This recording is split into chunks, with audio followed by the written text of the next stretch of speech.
जय श्री कृष्ण, जय श्री राम। एक बार फिर स्वागत है आपका मेरे यूट्यूब चैनल पे। आई होप सो कि आप सभी अच्छे होंगे, स्वस्थ होंगे और मस्त होंगे। कुछ दिमाग में बातें चल रही थी तो मैंने सोचा आप लोगों से भी शेयर करती हूँ। तो आज का ब्लॉग सिर्फ हमारी बातों से होगा।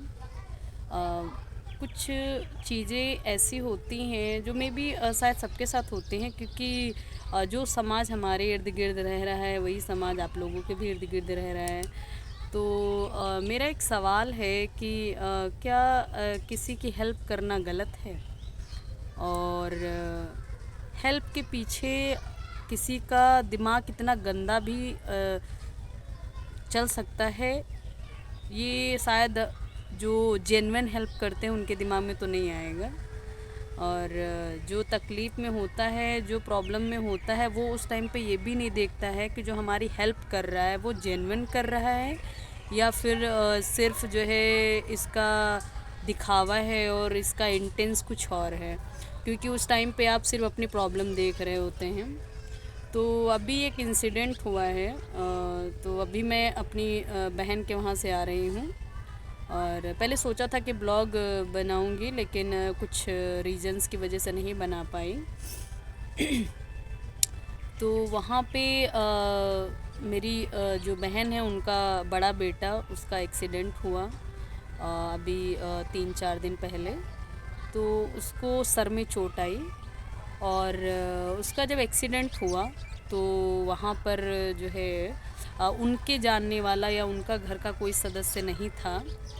तो उसको सर में चोट आई और बहुत मतलब बहुत वैसा नहीं हुआ था, बट जो ये लाइट के पिलर्स लगे हुए होते हैं उन्हीं में भैया का सर लड़ गया। तो उसकी वजह से उसके सर में ये पूरा ये जो हिस्सा है वो फट गया था, तो उसको चोट आई। और वहाँ पे जो कुछ मददगार लोग थे तो उनमें से एक मददगार ने भैया की मदद करी। और मदद ऐसी उन्होंने करी क्योंकि उस टाइम पे उसको इतनी प्रॉब्लम थी। तो अब जो भी हाथ बढ़ाता है आगे मदद के लिए, तो जाहिर सी बात है उस टाइम पे ये समझ पाना थोड़ा सा डिफ़िकल्ट होता है कि ये व्यक्ति कैसा है। तो उसने हेल्प ली और वो जल्दी जल्दी से जो है उसको हॉस्पिटल लेके गए और वहाँ हॉस्पिटल ले जाके उनको एडमिट करा दिया। और एडमिट करा के मलहम पट्टी जो भी था वो सब करवाने के लिए डॉक्टर के पास छोड़ दिया। अब जो भैया की गाड़ी थी उसकी जो की चाबी वो भी उसी के पास और भैया का जो मोबाइल था वो भी उसी के पास।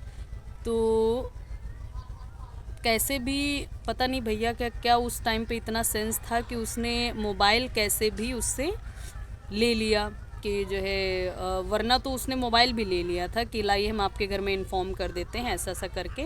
बट कुछ देर बाद जब भैया को थोड़ा सा सेंस आया तो उसने मोबाइल तो ले लिया, लेकिन उन महानुभाव ने उनको वहाँ हॉस्पिटल में ड्रॉप करके डॉक्टर के पास छोड़ के बाइक लेके चले गए।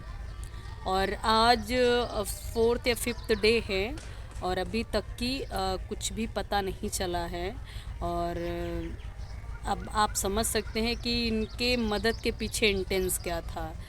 ऐसे ही लोग जो है समाज में जो एक गंदगी फैला रहे हैं वो यही गंदगी है कि अब इंसान ये भी सोचेगा कि मैं इसकी हेल्प लूँ या ना लूँ, कि पता नहीं इसकी हेल्प के पीछे इसका इंटेंस क्या होगा। क्योंकि उन्होंने जो छाप छोड़ी उनकी छाप तो यही दिखा रही है ना कि अगर आप किसी से हेल्प भी ले रहे हो तो वो भी सोच समझ के लो कि वो जेन्युइन आपकी मदद कर रहा होगा कि सिर्फ वो आपको लूटने के पर्पज़ से आया है। खैर अभी क्या ही कर सकते हैं, वो तो बाइक तो चली गई, लेकिन एक सेटिस्फेक्शन ये थी कि भैया सेफ़ था, सुरक्षित था और उसको हॉस्पिटल तो खैर उसने पहुंचाया ही, तो इतना माइंड नहीं किया गया। लेकिन फ़िलहाल तो अभी थोड़ा सा लग रहा है, क्योंकि अब जो भी बाइक लेके गया उस बाइक को वो चला रहा है तो अच्छी बात है, बट अगर किसी गलत चीज़ में यूज़ कर रहा तो वो भी अनफॉर्चुनेटली मतलब प्रॉब्लम करेगा ना। तो इस वजह से जो है FIR भी करवानी ज़रूरी है।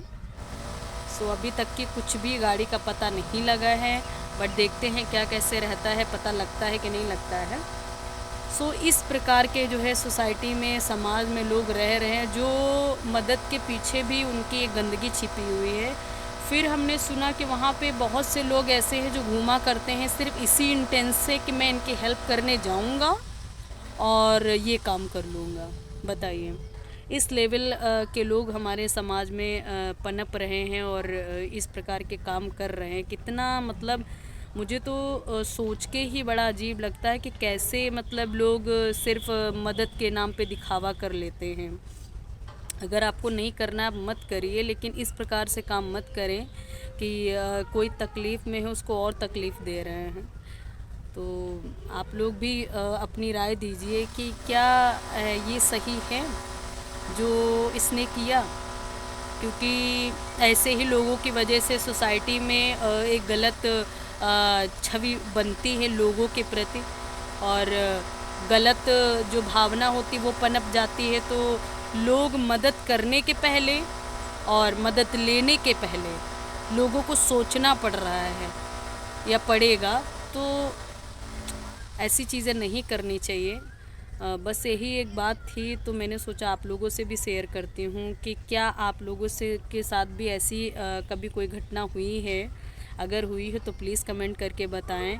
और क्या आपके पास ऐसे लोग देखने को मिलते हैं।